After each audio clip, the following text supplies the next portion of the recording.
In evaluating the asset protection characteristics of different business entities, we look at two basic levels of asset protection. The first is an inside-out protection. That means making sure that the liabilities of the business entity stay within the business entity and don't pass outside to the owners of that entity. For example, a tragedy occurs in the course of a business, resulting in claims against that business. The assets of that business, including any insurance, are available to the valid creditors of that business. But the creditors cannot go beyond the business to go against the assets of the owners of the business. That's inside-out protection.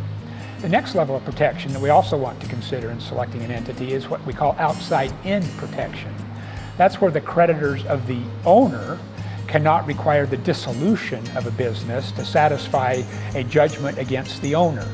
For example, if a creditor obtains a judgment against the owner of a business, that judgment does not allow the creditor to take the business assets or to take the property out of the business to satisfy their judgment.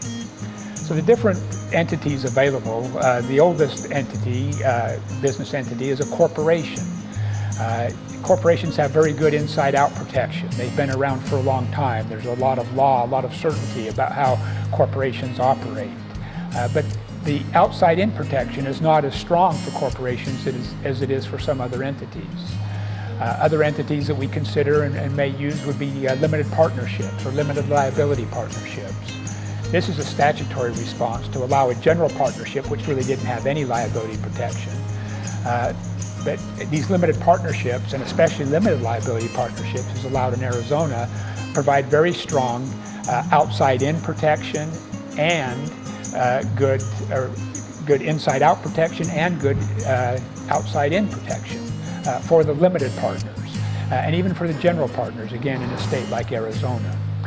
And the most recent entity that has become available and has become very popular and we create a lot of are limited liability companies. These have generally very good inside-out protection, with the exception for some single-member LLCs, and also have very good outside-in protection, again with the exception of single-member LLCs in some jurisdictions. So which business entity is best for you? Well, that really depends on many circumstances. For instance, how many owners there are. What are the role of those owners? Are those owners going to be active in the business, or are they going to be passive owners? The nature of the business, the liability risk level, the number of employees that the business has, the management requirements and roles of different managers in the business. Once we understand the business, we can advise you on the best entity to select to best meet your business needs and provide the asset protection that you're looking for from your business entity. Thank you.